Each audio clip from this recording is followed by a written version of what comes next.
Good morning, afternoon, or evening, everybody, and welcome to a very festive edition of Pangolin, the Conservation Podcast, the show dedicated to exploring and amplifying the world's underappreciated conservation stories. The stories that inspire me, and I hope will inspire you too. I'm your host, Jack Baker, and today we are doing things a little bit differently. Just like last week, where we answered your questions, this week, it's just me. Just me by myself, celebrating the holidays with all of you, by this time reviewing the year that has been. That's right, we're going to be looking back on all of the amazing conservation stories that have happened in 2023. We're going to be reflecting on some of the things that have happened with the podcast. We're going to be just thinking about the year in general and having a nice chat about it.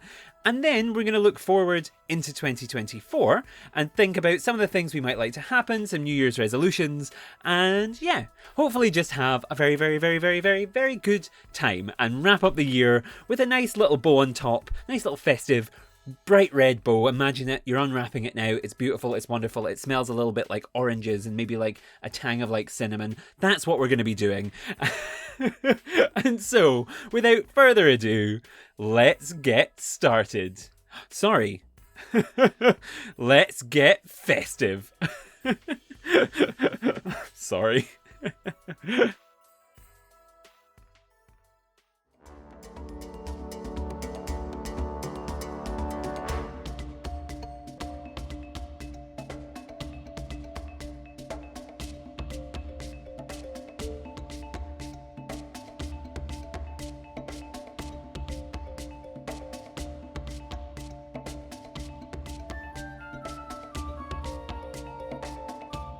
And welcome back to the show. My name is Jack, and thank you so much for joining me for another of our holiday specials, this time celebrating 2023 as a year. We're going to start back right at the very beginning in January, a time that feels like it was a million miles away, a million years ago, but we're going to go all the way back there, and we're going to talk through all of my favourite conservation stories of the year, things that happened to me and the podcast, and just look back on why this year was good and why this year was filled with optimism and hope. Because I think sometimes we get to the end of the year and we think, what happened and what did we do? And so I wanted to provide a nice little fun outlet for us to look back and go, oh yeah, an echidna showed up here. Or oh yeah, like this many birds turned up in this place. Or oh yeah, there was this many butterflies. And so we're going to do that. I'm going to talk a little bit about what happened to me this year, some of my conservation moments and stories and things that happened. And generally just have a nice little time to wrap up the year. Something casual, something easy, something fun, and hopefully all of you will enjoy. I think just to start us off, I want to say it has been an absolutely fabulous year for me and the podcast, and I want to say a huge thank you to all of the people who have subscribed and left nice reviews and commented and responded on social media and come to events that we've been at and talked to me and reached out and been guests and all of these things, because the show couldn't happen with just me, right? I sit here and I produce this thing and then I upload it to the website and off it goes to Spotify and Google Podcasts and Apple Podcasts and all these places. And if no one listened, it would be kind of pointless. And if no one listened, I wouldn't be able to get good guests. And if no one listened, I'd feel pretty uninspired and like I was wasting my time. So thank you all so much for another fabulous year. You allowed me to do amazing things this year, which we'll reflect on throughout. And I'm just so grateful for all of you. So hopefully this little love letter to 2023 is also a love letter to all of your support, because it means the absolute world. And I'll do a more formal wrap up, I guess, at the end where I say all the nice mushy gushy things. But for now, thank you so much. It means the absolute world to me, just on a base level. I'm so glad that you're all there. But yes, so as with all years, there were 12 glorious months in 2023. We'll go through them one at a time, have a think about some of the things that happened, and of course that means we start all the way back in January. Now, January for me it seems like such a long time ago, because I moved to Edinburgh that month. I started the year by going to the BGen conference, the Botanic Garden Education Network conference, where we talked about me and Connor and Chelsea from Chester Zoo. We talked about youth representation and engaging youth in botanic gardens and conservation. And that was just a wonderful, wonderful time. I think Connor and Chelsea are fabulous, interesting, amazing people. And they did Chester Zoo very, very proud. And I hope that everyone enjoyed listening to Pangolin and kind of me talk about that as well. And it was just kind of like this lovely little moment of just, look at us go. And it really inspired me and started the year off right, because I think the audience were so willing to engage youth and wanted to bring more diverse voices into the conservation space, because botanic gardens, I think, sometimes do get this stereotype for being just parks, number one, or places for just kind of people interested in plants, but it can be a space for so many more people. And I think also plants are for everyone as well. So really, even if you just are interested in plants, you should be able to see yourself in botanic gardens, even if you aren't the typical botanic gardens audience. So it was like so nice to do that. I also started recording the Africa series, which was bizarre but wonderful. It started all that time ago. That's when I interviewed Cam and a couple others, and it felt like the podcast was really starting up again in a new and exciting way.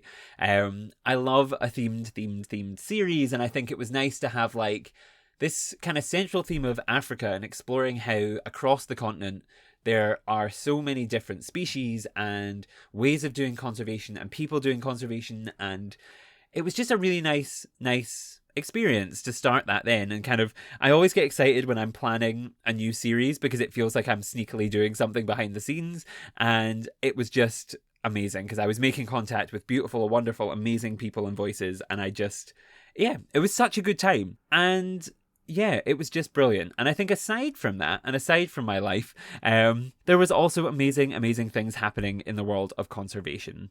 If we look back to January, which seems like such a long time ago, what I've done for each month is pick out 3 kind of stories that really stood out, and I'll give you like a little summary of them, and you can then go down into the comments and the description of the episode and have a look at the full story. I'll put all the links and stuff down there. But January really kicked off the year with some really amazing, wonderful things. So we had a story come out about birds in Bangladesh. So Bangladesh is home to 714 different species of birds. And in January, it was in the news that they had now reached over 100 community-based NGOs trying to protect them. So Bangladesh had seen a huge decrease in the number of birds over the last few years. And to try and kind of protect them, these communities were coming around and working together to try and restore habitats, look after habitats, and make sure that they were safe for the 714 different species of birds, which is insane. We also found out that the world's largest population of mantas was discovered off Ecuador. Citizen scientists had helped to discover the fact that usually where 1,000 to 2,000 mantas might be found, 22,000 manta rays were living in this kind of area off the coast, and incredible, wonderful.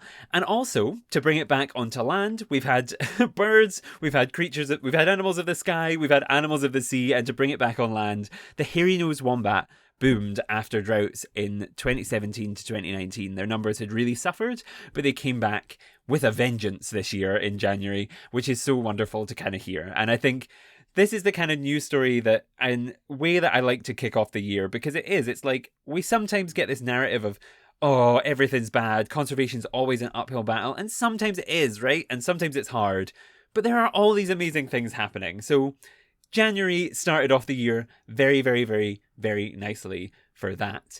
And February continued it, actually, because in my personal kind of life, we continue the kind of theme of Australia, almost with the wombat, because in February, it was the kind of first time I got to go and see the koala joeys at Edinburgh Zoo. So I work there, for anyone who doesn't know, and I try and go often as a visitor as well, just to kind of stay familiar with what it's like for a visitor experience and see things. And like, I obviously love all the animals with all of my heart, so I have biases to go and see them.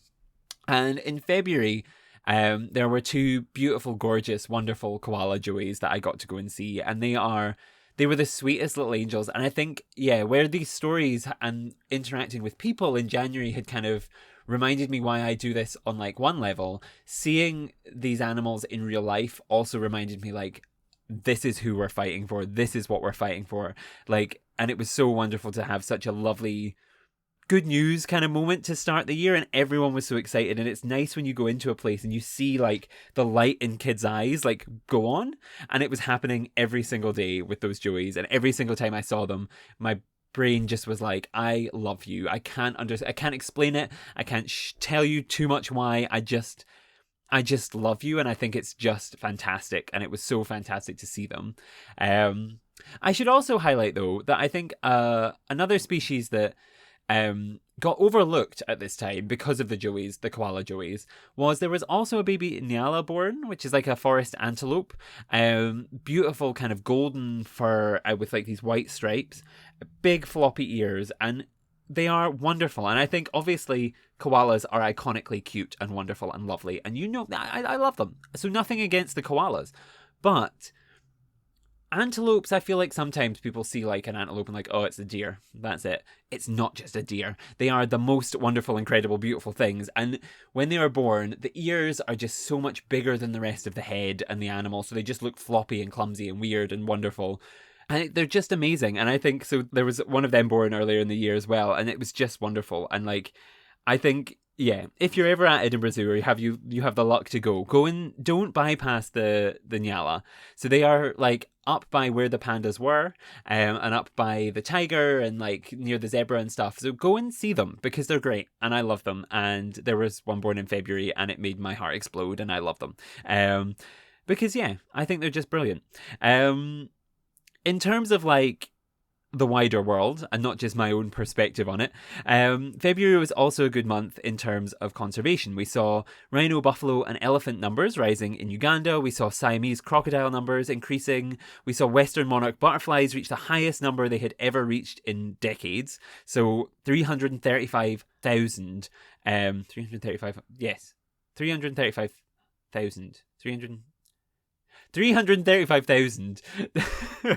butterflies were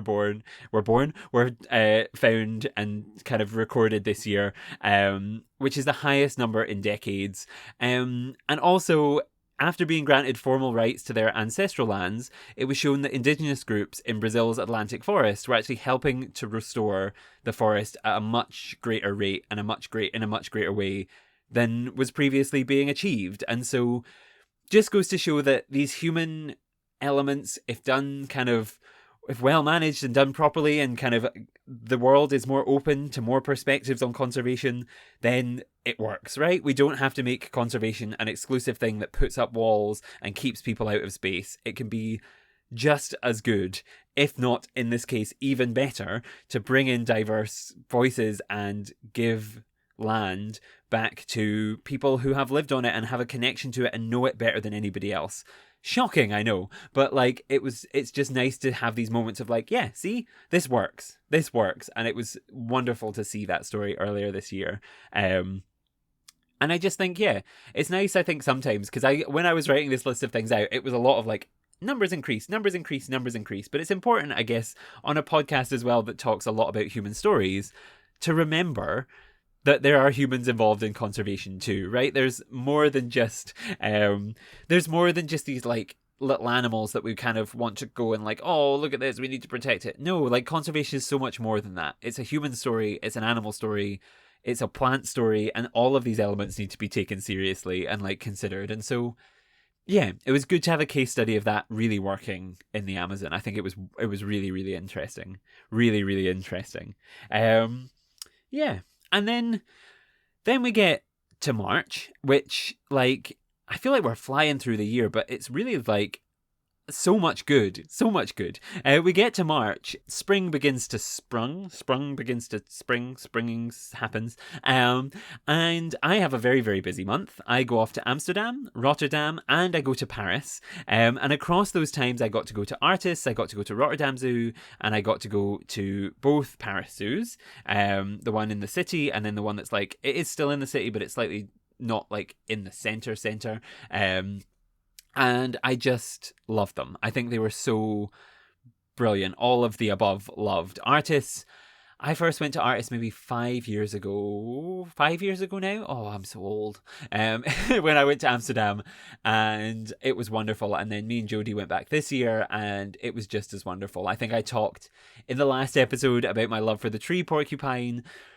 But they had so much good going on. Their butterfly house is insane. They were developing a new lion space, which was really interesting. I really liked seeing some of the... What else was like really stand out to me? There was so much that my brain is now going blank because I'm like, loved it, loved it, loved it.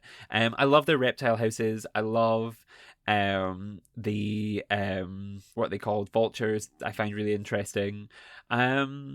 And yeah, generally the whole thing, it's a really nice city zoo, and I really found it a lovely kind of day out. We will be having full reviews coming out very soon, so subscribe if you want to hear them. Me and Jodie talking about them. Rotterdam Zoo stood out because it was the first time I saw a Pallas's cat. I saw what else was there that really stood out? I loved, they had like tapirs, they had elephants, they had an Amur leopard, which like I had never seen before, and it was one of the main reasons we went. And I remember seeing it and just kind of like stopping in my tracks and being like, wow, like this is amazing. This is one heck of an animal, and I am inspired and in awe. And it was one of the first things we saw because we got there early and it was up and about kind of having a prowl around, and it was just wonderful. And yeah, Rotterdam Zoo, if you go to Amsterdam, get the train down to Rotterdam and go and see it, because it's like, it's insane. It's so good. And same with Paris. Like, I loved going to the botanical gardens there and going to the little zoo that they had, and then going out of the centre and seeing things like manatees and shifakas, and who else did they have? Oh, they had jaguars and all sorts of amazing stuff out there. And like, it was nice because I sometimes think, like, being in the UK, obviously we do things a certain way in zoos and we think about things in a certain way, and going to all these European zoos really made me think about how we do things, how we educate, how we display things, how we theme things, does theming and money and all of this stuff going to the right places. And so it was nice to kind of have my perspective on zoos challenged a little bit, and my thoughts like, oh, maybe we don't do everything perfect, and maybe we don't think about this, and maybe we don't think about that, but maybe we should think about it, because our zoo colleagues not that far away are, and they get things stand out for different reasons. And so all of these trips were just fantastic, and I really loved them. And speaking of zoos, actually, it brings me on nicely to some of my positive zoo news of March. Positive news of March, conservation news. There was so much happened, so I managed to narrow it down. The first zoo-related story is that the Zoological Society of London actually completed some training with some dogs that were going to be sent to Thailand to protect pangolins and work in the illegal wildlife trade and try and kind of protect them. Buster and Bess. Shout out to Buster and Bess for being just wonderful things. And this was one of those crossover stories. I remember it happening and so many people reaching out being like, have you seen this? Even people in my life who are not conservation people. And I was just like, yes. And I'm so glad you have too. And I'm so glad that you're excited about it, because yes, everyone loves dogs. Everyone loves dogs that are superheroes. And these superheroes are not just saving anything. They are saving the pangolin, which, you know, pretty strong start to the year. Big fans of Buster and Bess. Good job, you two. I hope your lives are excellent and you are working hard and being the bestest boys out there.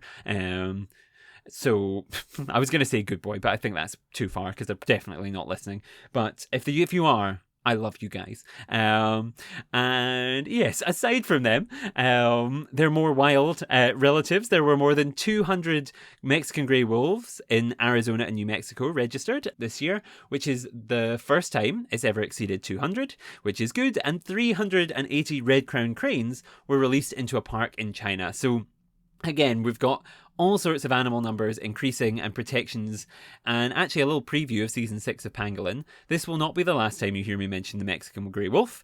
We may have an episode about such animal coming out relatively soon, so get excited for that. And cranes are always ones that stand out. I think they're beautiful birds, and yeah, the red-crowned crane is especially glamorous and wonderful, so go and check it out. If Google it, have a look for a picture if you haven't, because they're really fantastic. Really fantastic. Yeah. April is my sister's birth month, so happy birthday to her. But once we got to April, there were also exciting things happening in my life, and in terms of like things that went on. So I got to visit, I went to a conference in Glasgow about communicating science and history, and got to visit all sorts of really interesting exhibitions, one of the major ones, which I think I wanted to mention on the podcast and never really got a chance to, was the Creating Discomfort exhibition. And it's fantastic because what it does is it takes items, both in terms of like physical objects that have been crafted and created by man, and natural history objects, and puts them together in a space that is open to discuss and push decolonial narratives. And what I really liked about it was the fact that, like, I think a lot of the time we think about decolonial narratives in museums as being like, we should give back this statue, or we should examine them in a different way, or we should work in collaborations to look after them and kind of deal with them in a different way, right? And that discussion happens a lot with what could be considered like physical man-made items, but I think sometimes it's lacking in terms of like natural history discussions. And what I really liked about this was it highlighted like, no, we can give back and we can have a think about even the natural history collections that we have. Where did they come from? How were they named? Who named them? Why were they named? And I think it was just a really good example of that. And like what I really admired about it was it stood by and practiced what it preached. Because there was, for example, there were some items, I can't remember the exact species, but there was a type of, was it a lizard or there was something. It was kind of like a jar of some. It was a jarred creature in formaldehyde, and that had actually been returned to Jamaica, I believe it was, to be studied there and to be held in a museum there, because the museums in Jamaica didn't have an example of it, but there was an example of it in Glasgow. So what they did was, well, you can take that and you can study it because it has come from Jamaica, and the Curating Discomfort exhibition then placed an image of it within the exhibition. So they still had like, oh, this is what this was, this is the story of it, but practicing what they preach and actually following through, which I really, really liked. Really, really, really liked. Yeah, it was really, really interesting. Really, really interesting. Also in April, a couple other things happened. I got to feed a rhino at Edinburgh Zoo, which was lovely. And also, of course, I got to travel to Prague and meet a pangolin for the first time. And there is a whole episode about that, and I'm not going to cry again, and I'm not going to do all these things because I've already been mocked endlessly for my tears about the pangolin, which I don't regret and would cry again if I had to. But I loved it, and I thought it was a moment where I remembered why I love what I love, and I remembered why I do what I do, and I remembered why pangolins were so special, and I remembered why I had forced Jodie across Europe to go and see them. They're just wonderful, and I felt such a connection. And big shout out to Prague Zoo, because they were the first zoo in Europe, I believe, to breed them pangolins successfully.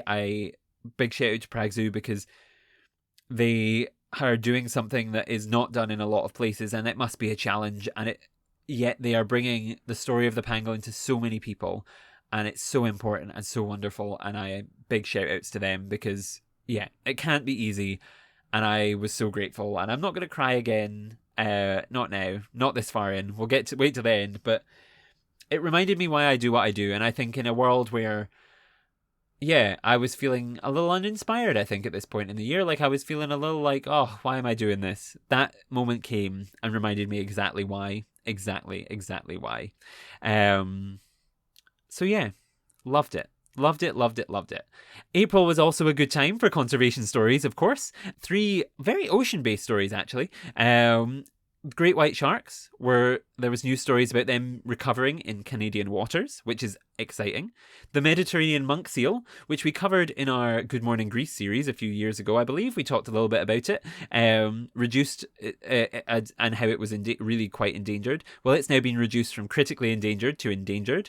And on Skomer Island, there were recorded, how many puffins do you think? Have a think. Have a guess.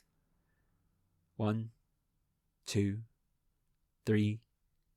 42,000 puffins, which is the highest ever number. And so amazing things happening all across the oceans in April, which was so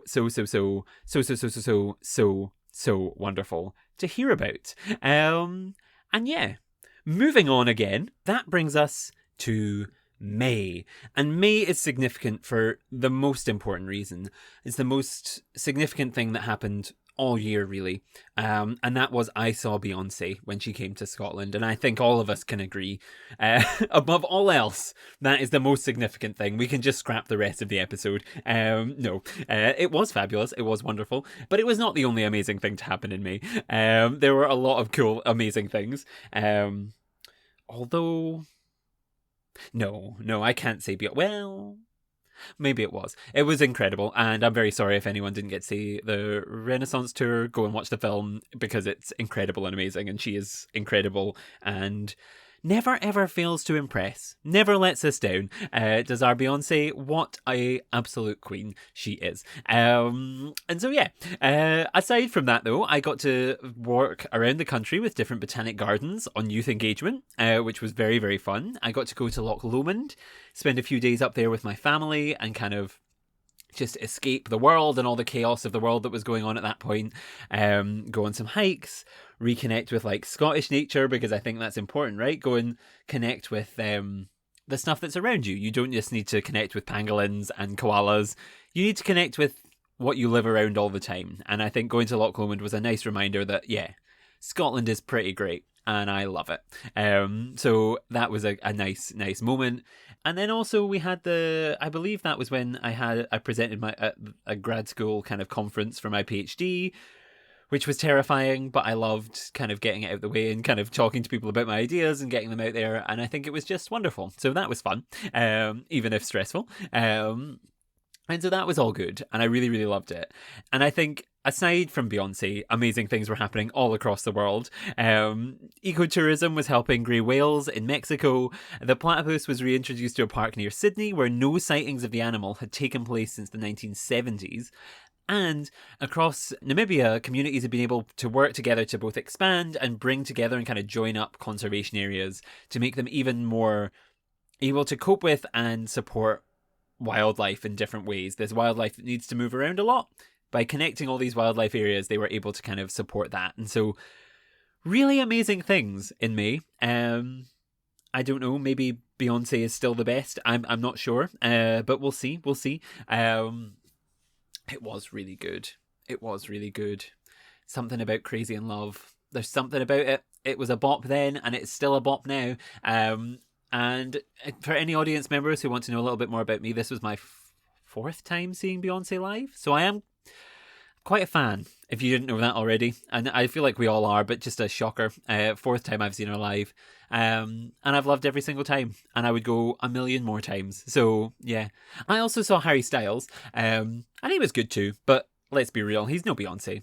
No one's anywhere near Beyonce. Beyonce is Beyonce. She is the only Beyonce and will only ever be the one Beyonce. So, yeah. Sorry, Harry and others. She is the one and only. She is incredible.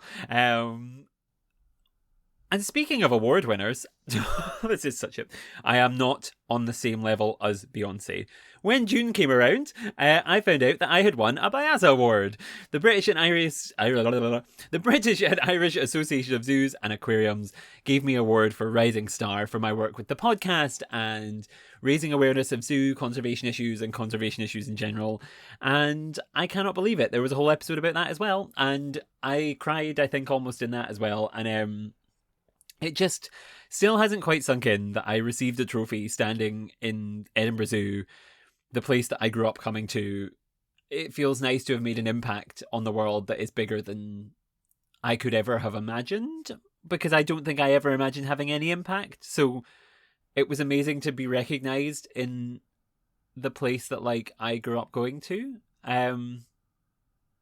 Yeah, I think I said that, and then now I'm tearing up because it's making me realise again at the end of this year, I did something and I've done something that matters, and I hope you feel it matters too. Yeah, sorry. It just, yeah, it was really nice when you're a little you're just a little person, 4 years old, you're walking around a zoo and you want to protect animals and wildlife and plants and all these things, and you don't think ever that you'll be granted that opportunity because people don't see conservation as a real job. You have to do a real job. It was nice to finally have something that was like, I did this. I have this. I can look at this. Look at this. I did this. And yeah, so that felt beautiful and amazing. And yeah. It was also a big month for the RZSS because the Wildcats were released into the Cairngorms, which was incredible. Scottish Wildcats have suffered a huge number of problems over the years, and there's a reintroduction programme ongoing in the Scottish Highlands, the Saving Wildcats project. So they were reintroduced, which is exciting. Big cats, also lions, are thriving across Africa in protected areas, and the black-veined white butterfly returned from extinction in London. It was thought to have been gone for about 100 years. The last sighting was in 1925, and now it's back. And so, all amazing things happening. Again, I am not comparing myself to Beyonce. She is incredible, but it was nice to feel... Yeah, it was nice to feel that I had done something that month. And it was amazing to see all of these stories as well going on alongside that. And halfway point of the year, we're starting strong. And I've seen a pangolin, I've cried many times about a trophy. And I felt really empowered and I felt really good. And yeah, what a month. What a month. I also saw Elton John live, if we're talking about personal things. In June, I saw Elton John live. And... it was his farewell tour, and that was very sad, but it was also very incredible to be like, bye, I love you, I've always loved you, and listen to him perform the hits. So that was amazing.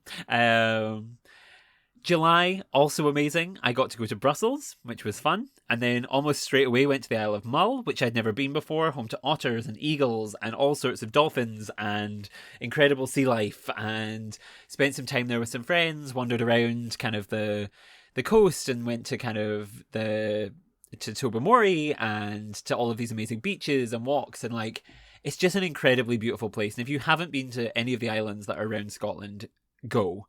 I think a lot of the time we think of we have to go on holiday somewhere abroad and sunny and yay, but it was perfectly nice weather there. There were perfectly amazing wildlife there, and it made me realise how amazing Scotland is. Even more than the Wildcats, and even more than Loch Lomond. Mull really was like, wow, look at this place. Look at this place. It's beautiful. We went to the Hebridean Whale and Dolphin Trust little site that they have there, which was really good in Tobermory.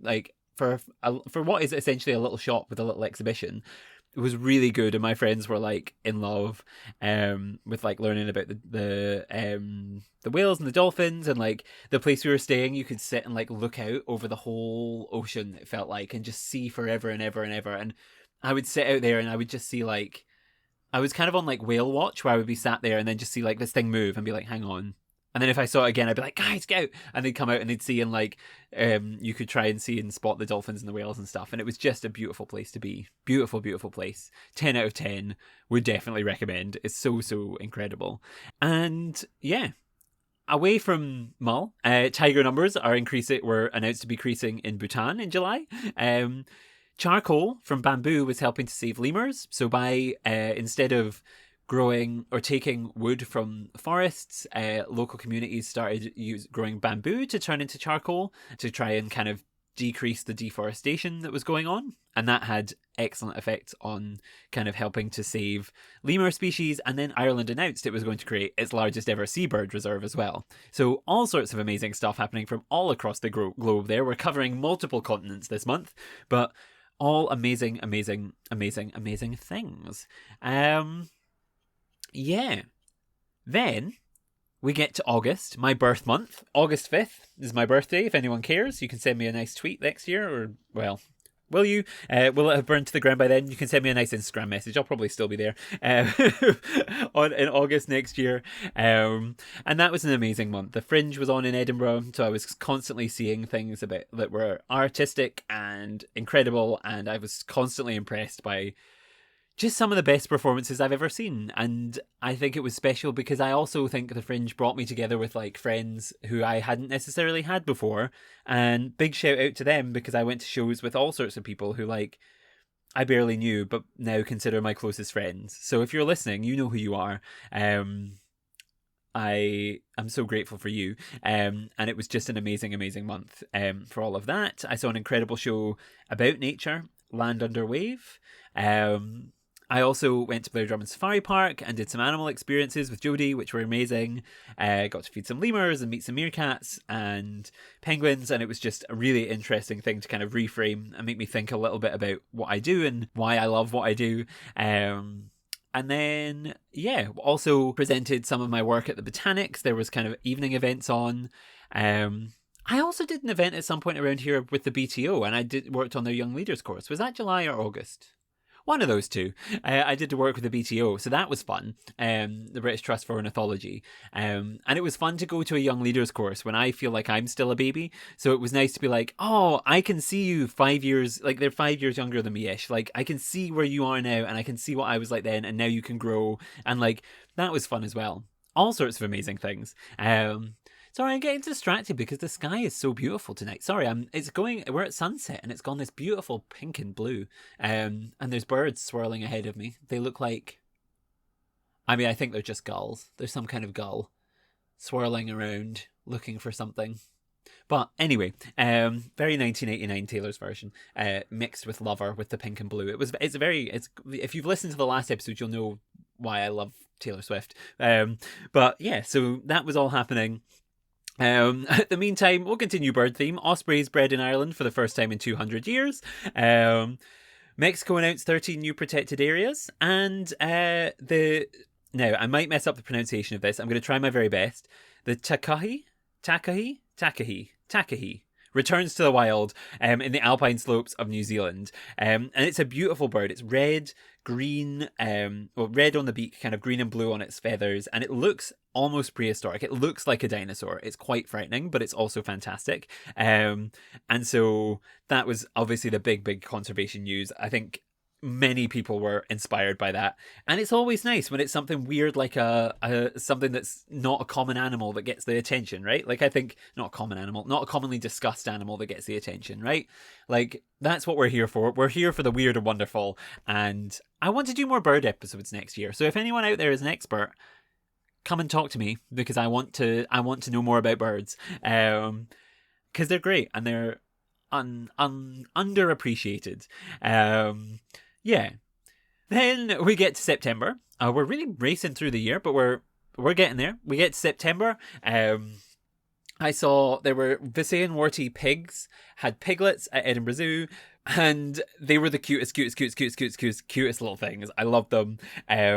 Piglets, I love a pig. Love a pig generally, but these guys have a special place. They're just so sweet. Visayan warty pigs are an incredibly endangered species. Very few of them left in the wild.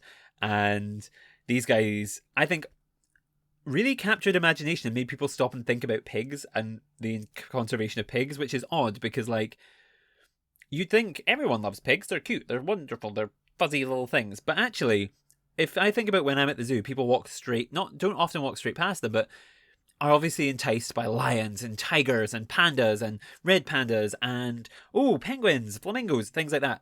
Pigs, less attention, but when they had these piglets, really brought people back into focus on some of the more endangered and bizarre species that Edinburgh Zoo is home to. So loved it. I also went to Mallorca, which was nice. Got to see some more of the world, which I hadn't seen in a very, very long time. Went to Palma, went to see walked a lot of the coastline around where I was staying to look for birds and fish and all sorts of things, which was lovely. And in a much colder place, also conservation-y things were happening because in Bhutan, snow leopard numbers increased. Back to the warmth, rhino numbers rebounded. It was announced. I think it was like a 5.2% increase across Africa compared to the previous year. And a Caribbean island was declared a sanctuary. The Redonda Ecosystem Reserve, which is about 30,000 hectares of land, went through a major kind of rewilding, redevelopment, of kind of rejuvenation, and was then declared a wildlife reserve, which is fantastic.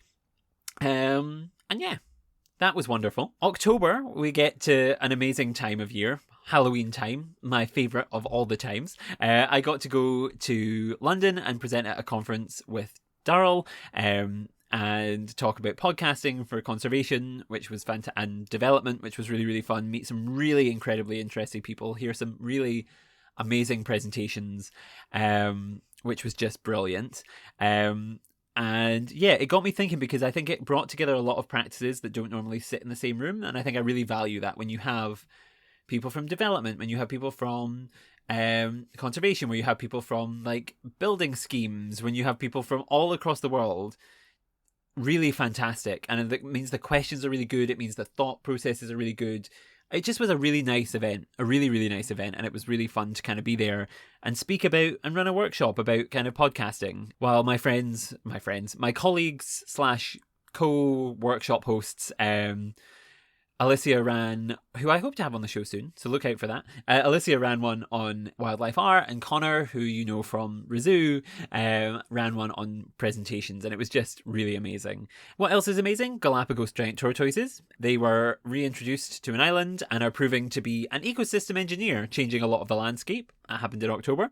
Salmon returned to Aberdeen after the removal of a dam, and 24 new forest guardians were kind of trained by our friends at the Red Panda Network. So you might remember the Red Panda Network did 2 episodes with us last year, and brilliant organisation. Love their work to protect what is an incredible creature. And their Forest Guardian programme, we talk about it all in that episode. So go back and have a listen, because it's just amazing. We now get up to more recent memory, November, December time. November, I went to the Bayaza Comms conference about communications, kind of talked about the podcast and podcasting for conservation. I also had my confirmation, which was like when I was judged for all the PhD stuff, and I passed that, so that was fun. And I generally just got to go and visit Chester Zoo for the Bayaza thing, which was also wonderful, because I've not been there in a year, and it was great to go back and see everything, and loved it. November was a good month for me, I think. November was a good month.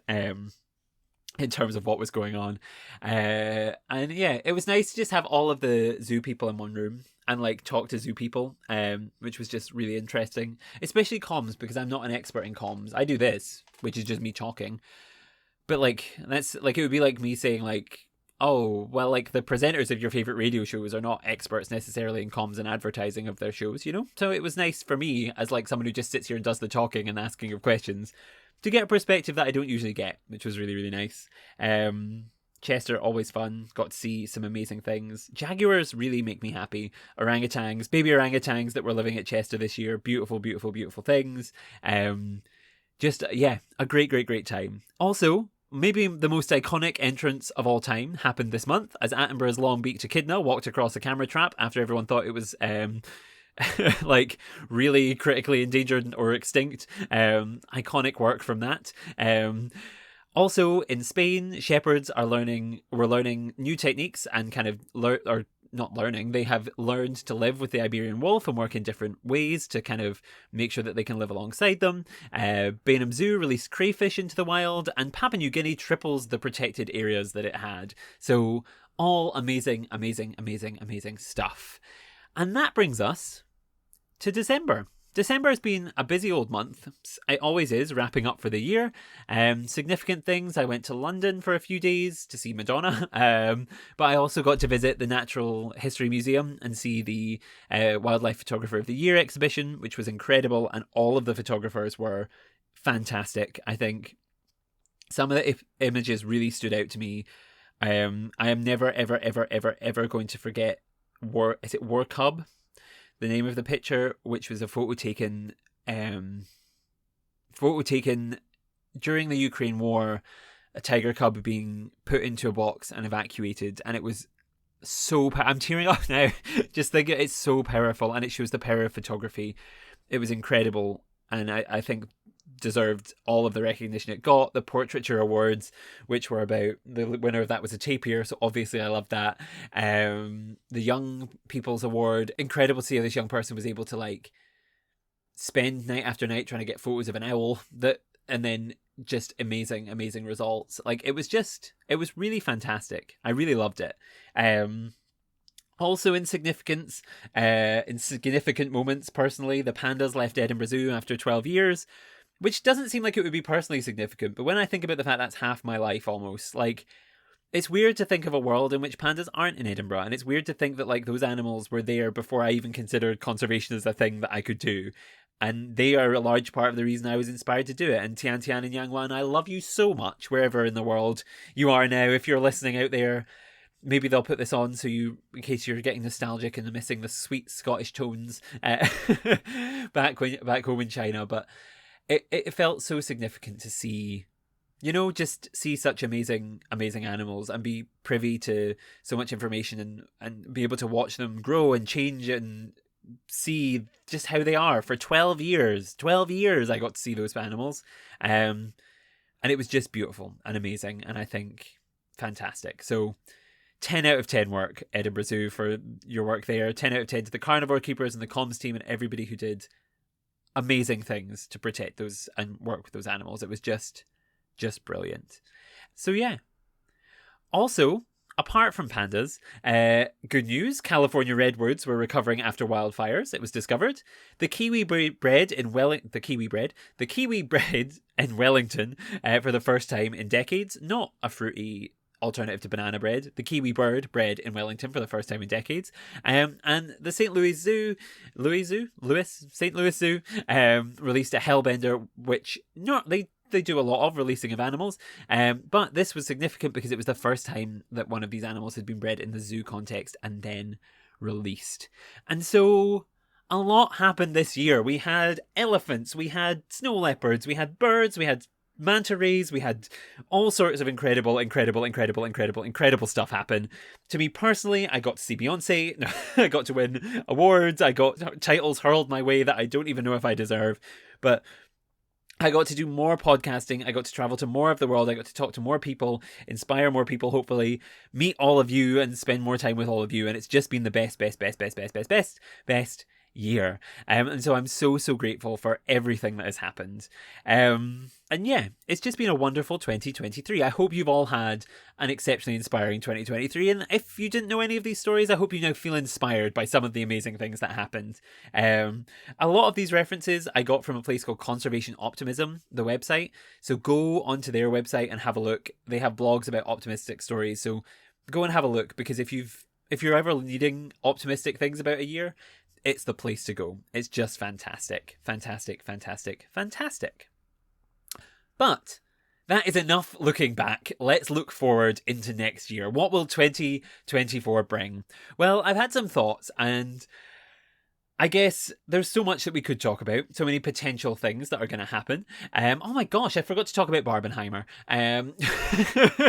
Anyway, we can talk about that next year or something. Next year, what we're going to talk about is some things that I kind of hope to see, my New Year's resolutions, and just kind of wrap up from there. So in terms of what I want to see next year, in terms of my own life, I want to keep doing my PhD. I want to keep succeeding and pushing that and pushing through the ideas that I have with that, like looking at botanic gardens and their impact. I want to produce Pangolin Season 6, which will be coming very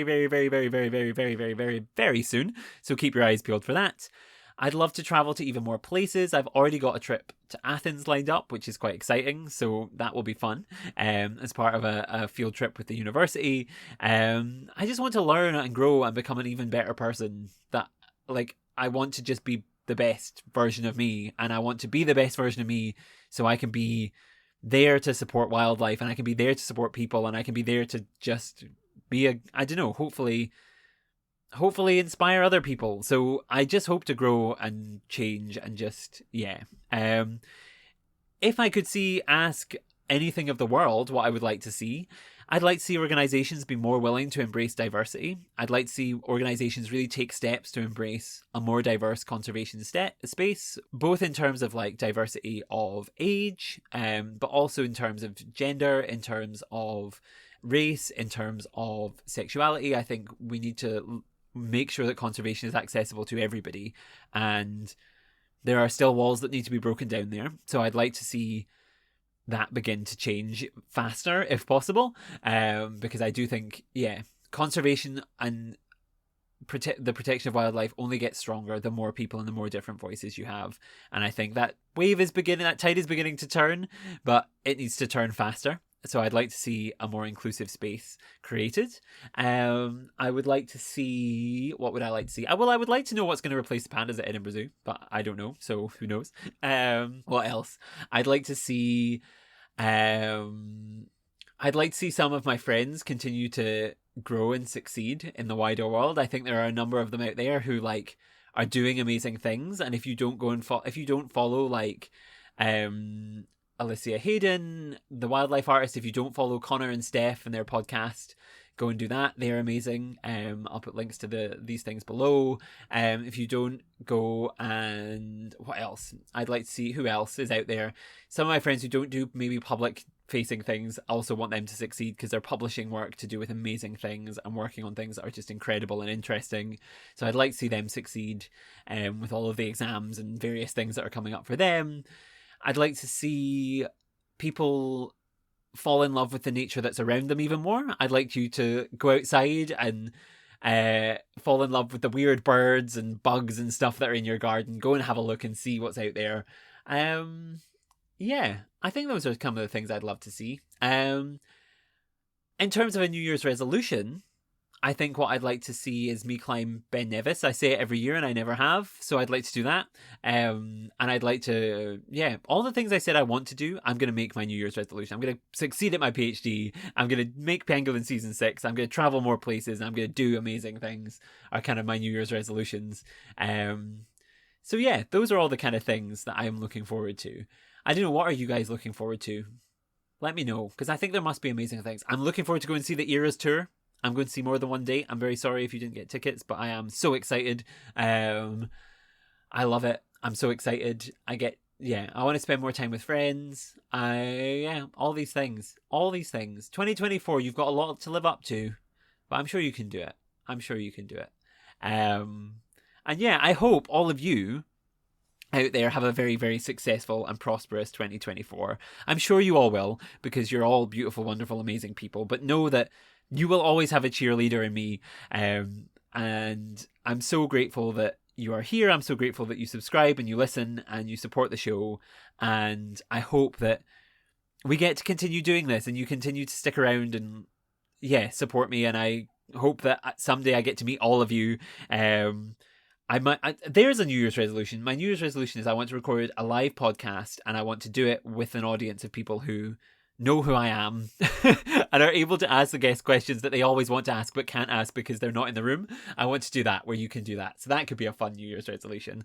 I hope you all have a wonderful 2024. I think we need to remember that conservation is tough sometimes. It's hard and it's rough and it's all these things, but if we can protect the joy that we have for it and the inspiration and the optimism and the hope and the love and all of these things, we can do amazing things. And I hope 2024 enables you to do all of that and allows you to have an open heart and open mind to conservation and succeed in whatever aspect you do. And please remember that whether you are working in a school or a bank or in a job with like the hospital or like as an artist or an actor, whatever it is, you can do something and you can make a difference, because it takes all of us. But if we do it, we can do it. I'm not going to say if we do it, we can do it. If we all work together and we all do amazing things, we can protect the things that we love.